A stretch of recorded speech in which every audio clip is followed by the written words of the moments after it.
The news at noon starts right now.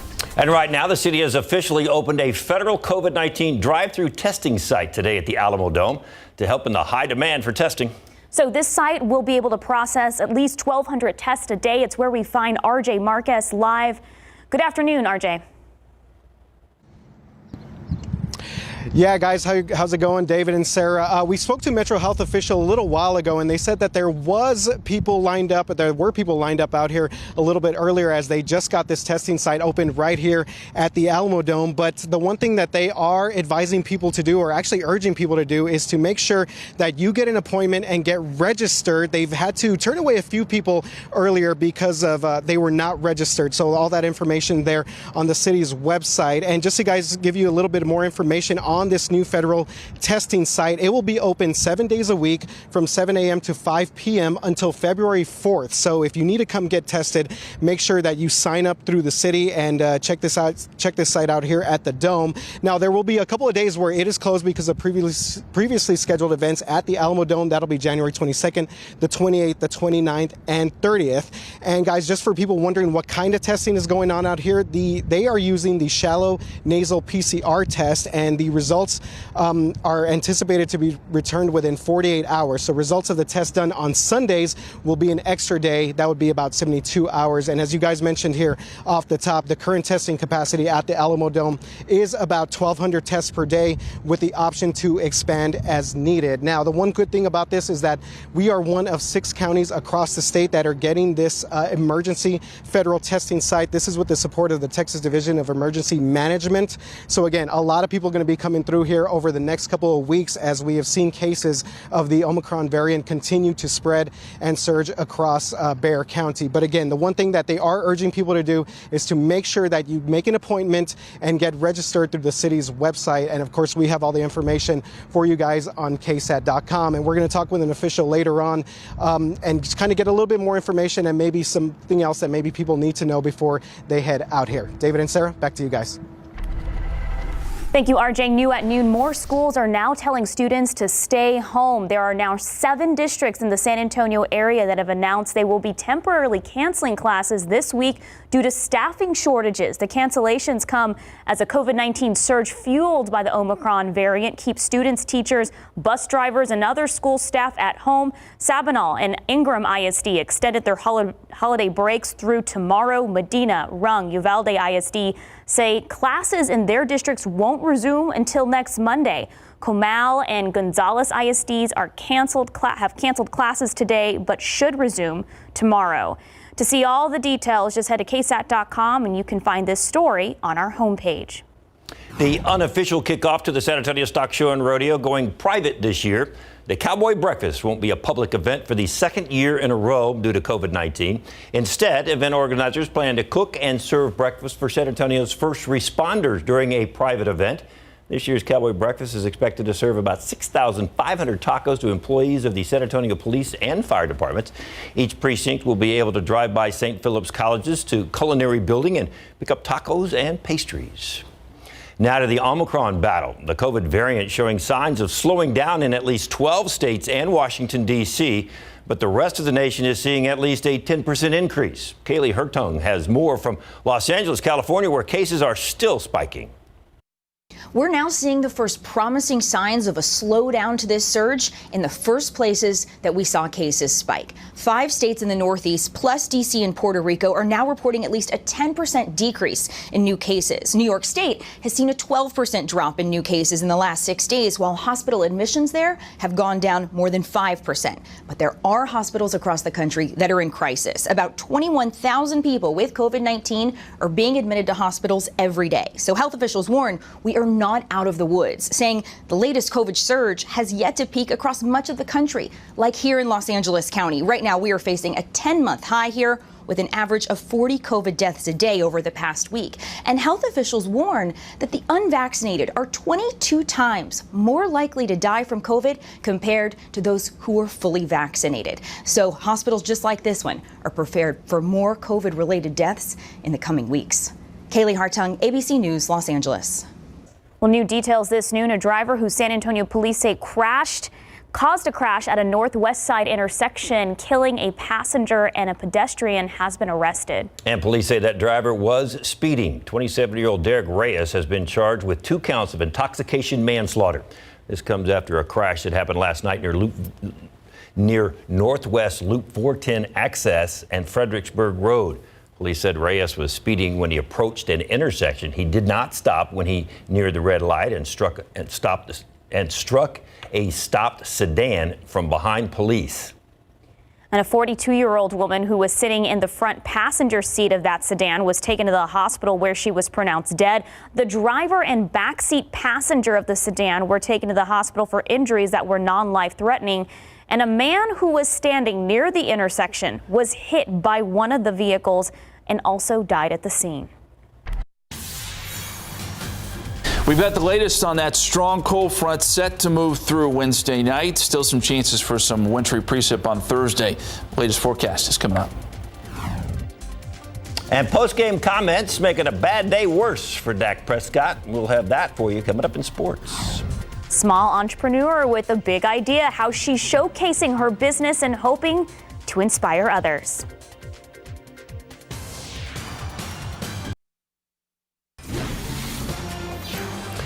It is Dream Week in the Alamo City, and part of the mission is to embrace ideas and dreams. And one little entrepreneur is hoping to make a big name for herself with that idea. Max Massey introduces us to 6-year-old girl who's using a 3D printer to make her dreams a reality and maybe even inspire others. Well, this sounds fun. This is challenging, and I like challenging things and challenging activities, so I decided this would be good for me. Meet entrepreneur Sonia Martinez. She started her own business, and it's called the Honey Breeze Collection. I want everybody to feel happy and unique. Sonia wanted to make earrings for her friends, and she had access to a 3D printer. The next thing you know, her company was up and running. It all kind of just seamlessly merged together. She made a logo in probably about 2-3 minutes and had her business name kind of figured out relatively quick. The name of it is the Honey Breeze Collection, and the reason we named it like that is because, well, that's my middle name, Honey Breeze. Some of Sonia's earrings are being made by this 3D printer right now as we speak, and her story really shows why Dream Week is so important for San Antonio. Dream Week is all about following dreams, right? And that is why we got together with our community partners and some of our local high schools to come out and demonstrate their technology. We're hoping that's going to spark some passion, create excitement for these jobs in STEM.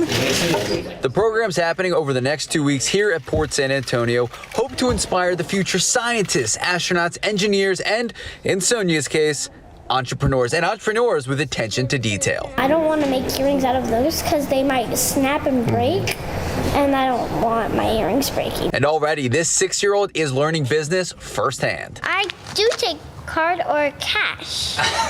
Max Massey, KSAT 12 News. She is 6 going on 32. So adorable. Don't mess with her. her. Cash. She'll take it. Just pay me. Yeah, no excuses. I love the part where she says, I'm not doing that because it'll break. Yeah. And I'm not giving bad quality to my customers. She is well on her way. Yes. CEO of a company one day, right? Get it, girl. Remember that name. Doubt. No doubt. Blue skies, as you see there on live cam. It's a nice day. Aquifer actually jumped up today, 0.3 foot, 663.2 in your pollen count. Mountain Cedar up some. It's in the high category, back in the high category at 910. Molds are low at 230. Big story this week, that cold front coming in tomorrow evening. We've got the latest timing and what you can expect coming up.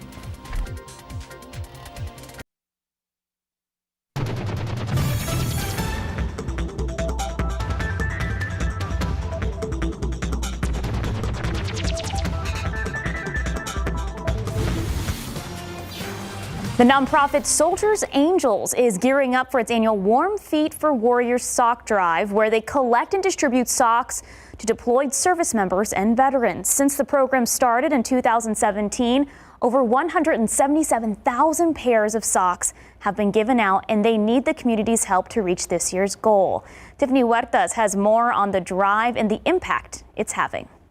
It really makes a big difference for them, especially deployed service members, to get a nice new pair of socks. Amy Palmer, president and CEO of Soldiers Angels, says socks are one of the most requested items from deployed service members and veterans. They've been wearing those same socks for months, and to get a nice, clean, fresh pair is a great thing to get from home. The nonprofit is getting ready to kick off their 6th annual Warm Feet for Warriors sock drive. Soldiers Angels will be sending socks to deployed service members in Iraq and Qatar, Kuwait, Africa, all sorts of places, but we'll also be sending them to VA hospitals around the country. Last year, their goal was 10,000 pairs of socks, but they ended up collecting more than 60,000. This year, they're hoping to exceed that number. We take the black socks they can wear in uniform, but we also take fun socks they can wear off duty. For Army veteran Chris Chan, he remembers what it was like receiving socks when he was deployed overseas. I remember walking on patrol or whatever, my feet are just absolutely soaked, and just having that time to pull a pair of dry, clean socks out of my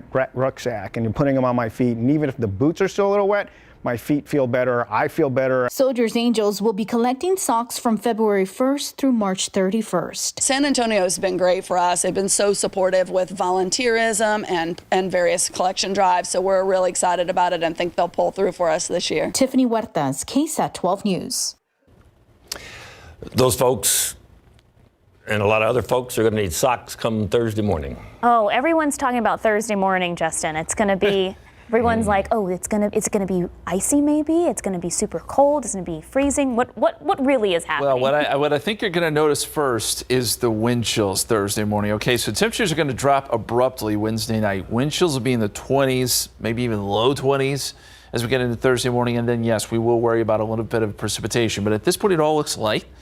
The impacts look fairly minor, but we are going to watch bridges and overpasses and those sort of things. This is a one-day event, so it's going to be nothing like February of last year, if that makes you feel a little bit better. And I think that it will be awful cold, that's for sure. Let's look at the satellite and radar, and you can see that we had a couple of very light showers this morning move through. I say showers, there's nothing more than a couple of sprinkles.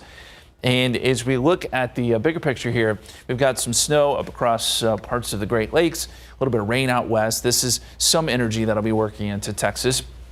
And as we go north, there is the front. Here is the cold air starting to drop south down the plains. Temperatures right now 19 in Bismarck, 6 in Cut Bank, 22 in International Falls. And this air will drop south right down into Texas as we get into tomorrow evening. So today, 77 warm, or I should say tomorrow, 77 warm and sunny. It'll be t-shirt weather most of the day until we get into late Wednesday night. And then Thursday, look at the difference. 35 degrees is what we're forecasting for the high. Cooler and breezy, and yes, a little bit of a wintry mix in place. Here's the time lapse for today. You see some of the clouds working through. We actually had a couple of sprinkles show up there on the live cam. Now we're left with mostly sunny skies and 65 degrees. Winds are out of the south-southwest at about 13 miles per hour. And that dew point, that has come up fairly significantly. If you remember yesterday, we had dew points in the teens and 20s. So there's a little bit more humidity in the air now. And those clouds we were dealing with this morning, moving off to the east. Temperatures now at 71 in Gonzales, 72, Cotulla, 66 in Carrizo Springs, 66 Rock Springs. Dew point forecast, we'll actually see those numbers jump a little bit higher as we get into tomorrow morning, and that should lead to some fog. Morning commute could be a little foggy for a small time tomorrow, I think. Forecast for today, 73 degrees this afternoon, mostly sunny, 68 by 6 p.m. We're at 64 by 8 p.m., still with some breezy southerly winds. Okay, let's jump into the forecast here, and I mentioned that front. So by 7 a.m. tomorrow morning, it's moving through North Texas. That cold air has reached places like Dallas and Lubbock. By the evening hours, it's on our doorstep. Hill Country is going to start to feel the effects as early as 5 p.m. around dinner time. Should move through San Antonio during the evening hours. Behind it, we'll get some cloud cover, very gusty winds, some gusts up to 35, maybe 40 miles per hour out of the north. And then by Thursday morning, this is around 7 a.m., we're starting to get some of that energy coming in. All very light, but it's cold enough in the Hill Country to get, I think, some sleet and freezing rain. That'll be what we'll look for initially. That precipitation shifts south, so by midday, could see some of that in San Antonio. San Antonio's temperatures will be marginal, but we could see some sleet mixing in with some light rain, maybe a little bit of freezing drizzle, freezing rain through even 5 p.m. Still showing a little bit of that, although the heavier stuff and probably just in a form of rain will be to our south around Corpus Christi. This all pushes south by late Thursday night. And by Friday, we should get some clearing. So here's what to plan for. 30s on Thursday, wind chills in the 20s as we talked about, some wintry precip, sleet and freezing rain being the main concerns.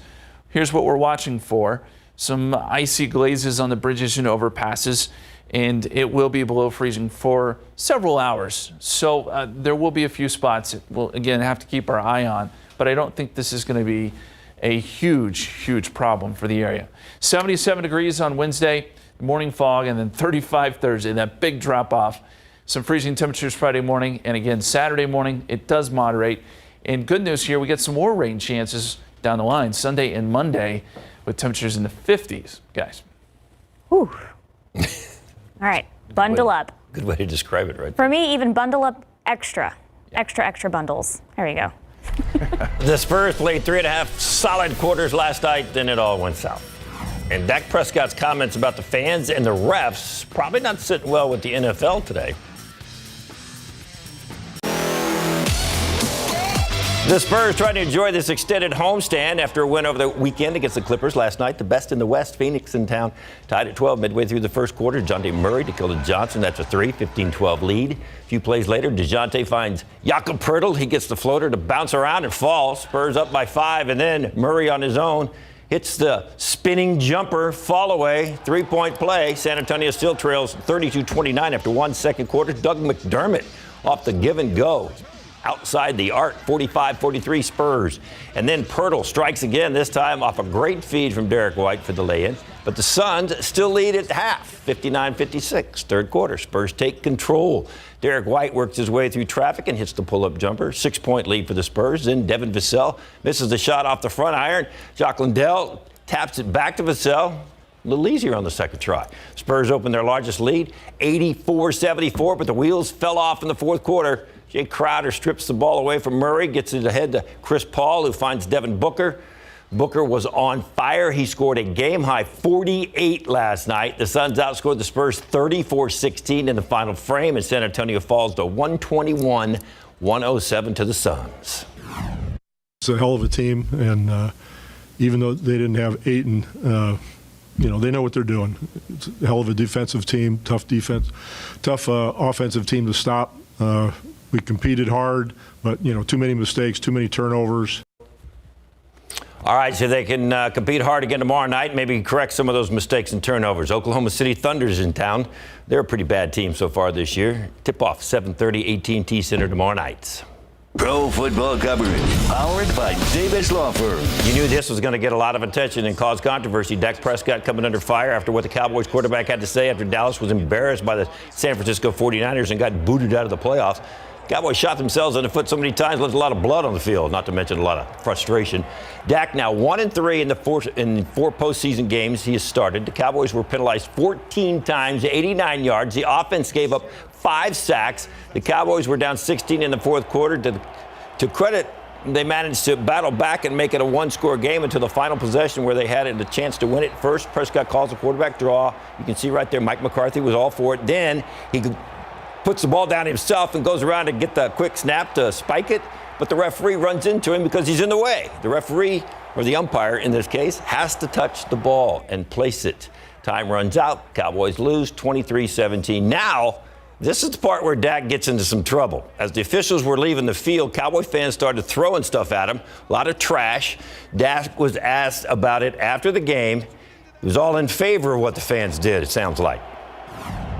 I think they were aiming at the referees. Yeah. They were at the Credit to them then. That's a tank. That's a tank. Yeah. They weren't throwing the tank. Oh, credit to them. When you were told that the fans were throwing the stuff at the officials, you said good for them. Yeah. That just tells you your feeling about how they officiated the game? Yeah. If they weren't at us and the fans felt the same way as us, and that's what they're doing it for, then, I guess that's why the refs took off and got out of there so fast. I think everybody's upset with the way that this thing played out. They got to figure the NFL's not going to be happy with him condoning that. Cowboys owner Jerry Jones refused to address the future of Mike McCarthy as his head coach after the colossal collapse in the first round of the playoffs after going 12-5 in the regular season. A lot of people thought this would finally be the team that got back to the NFC Championship game for the first time in 26 years, but instead they looked undisciplined, unprepared for the 49ers. Cowboys Vice President Stephen Jones was asked if he's confident McCarthy will be back next season. Absolutely, very confident. A great nucleus to build on here of young players. And certainly just added to that this year with a player like Micah. Really, when Kendall Joseph got his opportunities, he stepped up. Osa played well. Chauncey got some great experience out there. So, a lot of good young guys to build off of. Yeah, still a lot of work to do, though, in the offseason. So much drama with that ending of the Cowboys. Yeah. Have you recovered? Sort of. David was a little worked up yesterday. It's okay. I think a lot of South Texas was. A lot of Cowboy fans still worked up. Thanks, David. All right, we'll be right back.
Now to that urgent warning from top airline executives saying there's an impending aviation catastrophe when AT&T and Verizon deployed their new 5G service tomorrow, saying it could ground some large aircrafts unstable and potentially strand tens of thousands of Americans overseas.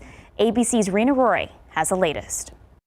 With less than 24 hours to go before AT&T and Verizon are set to deploy their new 5G service, top airline executives are sounding the alarm. This is unsafe. The manufacturers have said so. Our airlines are saying so. The FAA is saying so. And so are pilot unions. Airline officials worry the stronger wireless connection could interfere with radio altimeters, which tell pilots their distance from the ground and help them land in low visibility. The frequencies being used in 5G are very close to the frequencies that are used in this radio altimeter. Experts concerned the devices might fail because of potential confusion with the 5G signals. Executives from airlines, including American, Delta, United, and Southwest, urging the U.S. government to keep the new 5G signals at least 2 miles away from U.S. airports or delay the rollout. saying in a letter, immediate intervention is needed to avoid significant operational disruption. To be blunt, the nation's commerce will grind to a halt. The CEO is adding that certain larger planes can't be used and could potentially strand tens of thousands of Americans overseas. Airlines saying Wednesday's planned 5G launch would cause a slew of cancellations for both cargo and passenger flights. One union saying its pilots are prepared to ground their planes if the FAA doesn't act. AT&T and Verizon have not commented on this latest warning, but they've said in the past that the technology is safe with planes. Now, other countries have successfully launched similar 5G signals, but the FAA says the 5G in America will be twice as powerful. The agency saying they are working with the aviation industry and wireless companies to try to limit 5G flight delays and cancellations.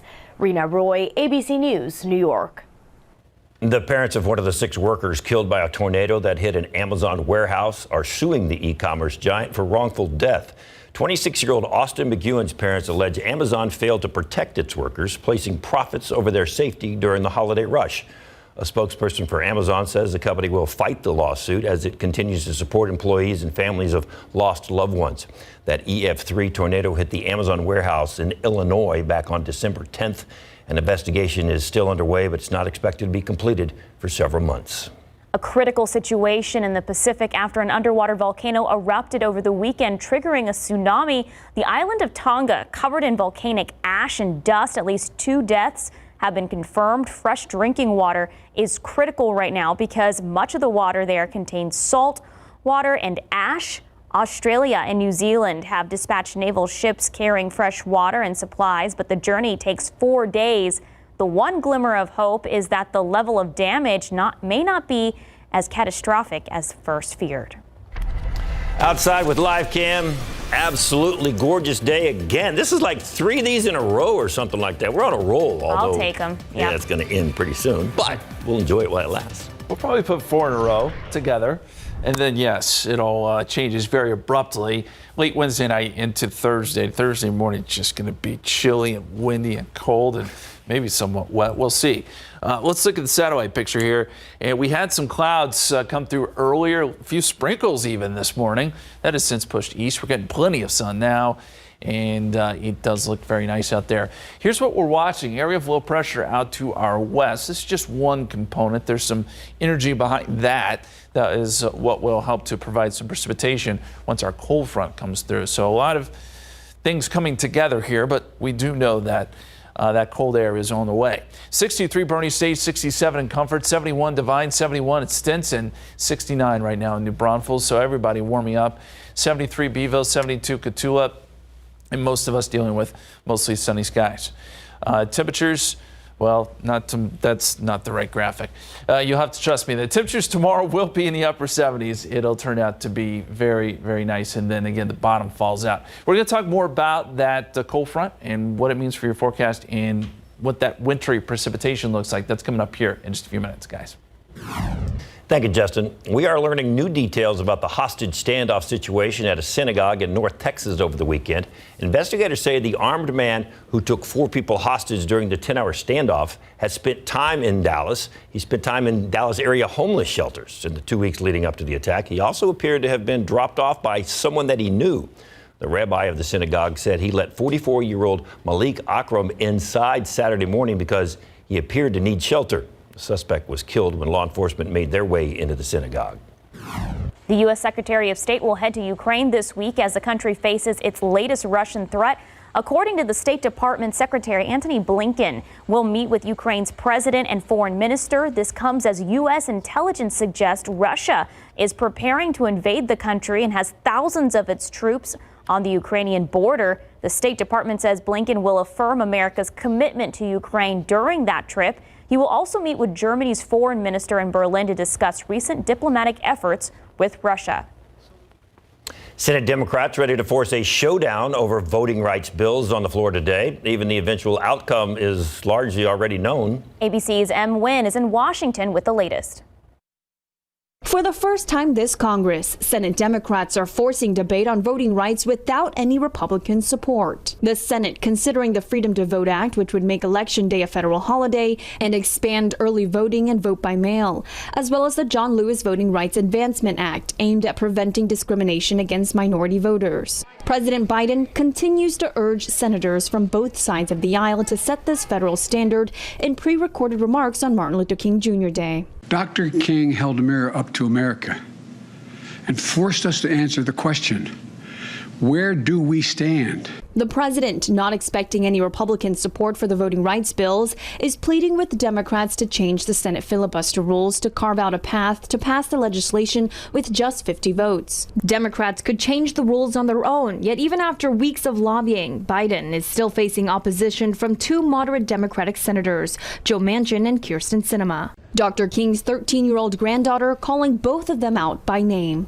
Senator Sinema, Senator Manchin, our future hinges on your decision, and history will remember what choice you made. Without a final vote and without a change in Senate rules, Democrats are facing a disappointing outcome, but are marching forward saying the stakes are too high. As the nonpartisan Brennan Center says, 19 Republican-controlled states have already passed bills restricting access to the ballot box. Those state officials say their actions are aimed at preventing voter fraud, even though the 2020 elections have been called the most secure ever. The NBA Social Justice Coalition, which includes players, owners, and staffers, is joining the fight, calling on lawmakers to act now to protect everyone's right to vote. Em Wynn, ABC News, Washington. Well, a villa in the heart of Rome is set to be auctioned off today, and it comes with a price tag you might expect. Why it was once considered one of the wonders of the world. And it's a nice day outside, but you might notice more than just the sun in the sky. An asteroid set to fly by. Why NASA says there's really nothing to worry about.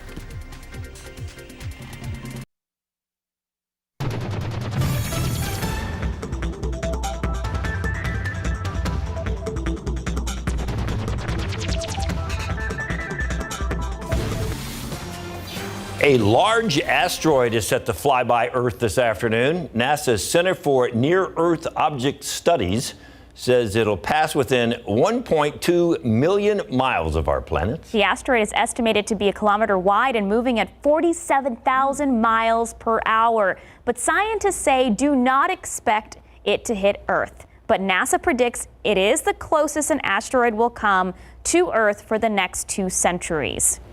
The asteroid is expected to be at its nearest to our planet at 3:51 this afternoon. Amateur astronomers should be able to actually spot it with a small telescope. Well, now to another rare sight. A piece of art once considered to be one of the wonders of the world is going up for auction today. It is called Villa Aurora. It's the only remaining part of a larger 16th century house. According to sales documents, the half-acre lot is flanked by a garden and various garages. The 6-story home also houses the world's only ceiling mural by Italian painter Caravaggio. The alone is worth about $360 million, but opening bids for the whole house start at $547 million. Ooh, the villa belongs to the descendants of Pope Gregory XV. However, a court-ordered sale after inheritance dispute. Whoever buys the property also has to shell out an extra $12.5 million in restoration expenses. Now to what could be the future of shopping. Walmart is stepping into the metaverse. It's joining other retail giants like Ralph Lauren and Vans, preparing to sell virtual goods. ABC's Rebecca Jarvis explains how it all works. It's the emerging industry of virtual worlds known as the metaverse, and this morning it looks like Walmart may soon be diving in. Several trademarks filed by the retail giant last year revealing potential plans to sell virtual goods, including electronics, home decor, toys, and furniture, provide a virtual currency, and even offer customers the opportunity to buy and sell NFTs.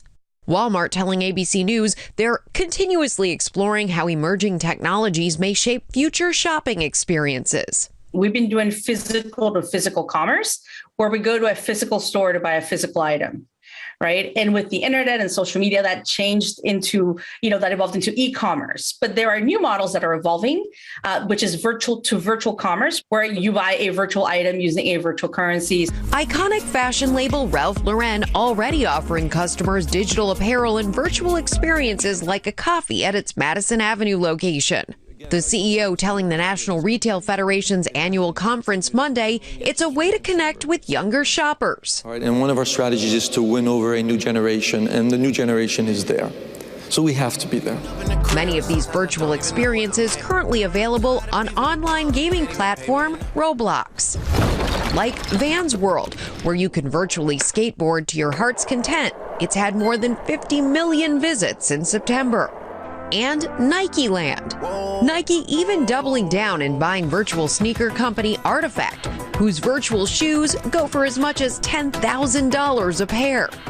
And just last week, Gap launching its first ever NFTs, featuring a collection of Gap hoodies. The digital art already sold out. It'll be an evolution. It'll be, the wild, wild west in some ways, but it's really where we're heading. Whatever happened to just going to the store? I don't know. Picking up some. I like the wild, wild west, like the real west. I wish I understood all that. It's a foreign language. I really want to try to wrap my mind around it. I just cannot do it. Well, I don't feel bad then because I have no clue what they're talking about. It's good to know I'm not alone. $10,000 virtual shoes. That's not. Yeah. How do you wear those? You don't. In your mind. Whew. All right. 65 degrees so far tonight. 41 was the low this morning. We'll be above average today. Records are 85 and 11. Set back in 1938 and 1930. Big story, of course, that cold air that's headed our way. An update coming up.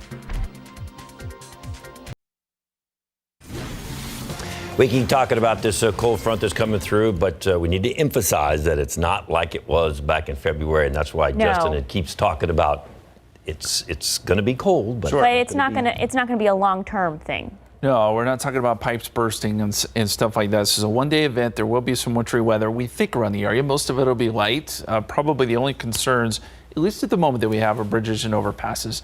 It doesn't mean that there could be some accumulation in spots. We just don't think it'll be all that heavy. We are going to be on a roller coaster ride, though. You look at the temperatures over the next 7 days. Here we go. This is what you would expect in January, but this is pretty extreme here. We go from 77 on Wednesday, drop it all the way down to 35 on Thursday. So it will be a very abrupt change. You will feel it Thursday morning. Wind chills will be in the 20s. And then from there, it's a slow, steady warm-up, but we still stay below average all the way into next week. There's the scene outside. Blue skies. It is a gorgeous day today. 65 right now. Dew point is at 50. That number is up quite a bit. South-southwesterly winds at about 13 miles per hour. Southerly component to that wind helping to pump in some moisture now. 74 Pleasanton, 68 Randolph, 65 in Bulverde, 64 right now Lost Maples. Everyone's looking at mostly sunny skies, and most everyone will be in the 70s this afternoon. Pretty similar to yesterday, just a degree or two warmer this afternoon. And dew points also a little higher here in the 50s now, and you're starting to see some more moisture gather along the coast. As a little bit more of this shoves in tonight, I do think we get some fog, and the computer models are hinting at that idea, showing visibility dropping off tomorrow morning. Now, will it be this widespread? Probably not, but there will be some patchy fog here and there. So keep that in mind for the morning commute. It'll go away pretty quickly. I think by 9, 10 o'clock, the fog will go. As far as temperatures are concerned today, we start off, we warm up into the 70s, and then by tomorrow morning, we're in the mid-50s, not near as cold is what we've been looking at the last several mornings. Big picture here. Some snow up across the Great Lakes. We got a little snow up across Montana, some rain in the desert southwest, a little piece of energy moving east. That's going to help to push this cold air south. And then another little piece of energy behind that is what gives us our chance for precipitation. In the meantime, it is very, very quiet across Texas today. As we get into tomorrow, though, things start to become a little more active. That cold front in North Texas by tomorrow morning, as it pushes south, should be on our doorstep by dinner time tomorrow. So yes, it'll still be warm during the afternoon, but by the overnight hours, temperatures will just tumble, and we'll get very gusty winds, some gusts 35 to 40 miles per hour. We are not forecasting any rain initially with this front, although there could be some showers right on the coast. It's actually behind it as we get that secondary piece of energy coming in. that we start to see some precipitation. This is Thursday morning. Notice this shows some blue and purple here. I think it's mostly going to be sleet. Maybe a couple snowflakes mixed in there, but I think maybe it's sleet and freezing rain for the hill country. And that wintry mix slowly makes its way south through the day. So places like San Antonio, our temperature will be marginal, but I think we have a chance for some of that wintry mix as well through the lunch hour, even into the afternoon. But notice it is all very, very light. As I said earlier, it's going to be the bridges and overpasses, I think, if we're going to have to worry about anything at all. And that's something we'll keep a very, very close eye on. This all pushes south by 10 p.m., so some of our southern counties could even see a little bit of a wintry mix, and then this will push out of here. Plan for 30s on Thursday, wind chills in the 20s, and some wintry precipitation, as we talked about. The wild card here is maybe an icy glaze on some of the bridges and overpasses, and we will be below freezing for several hours. So that's another thing to keep in mind. 7-day forecast. Again, warm tomorrow, 35 Thursday, 47 Friday. We start off below freezing Friday and Saturday morning. And rain chances return to the forecast Sunday and Monday. We'll be right back.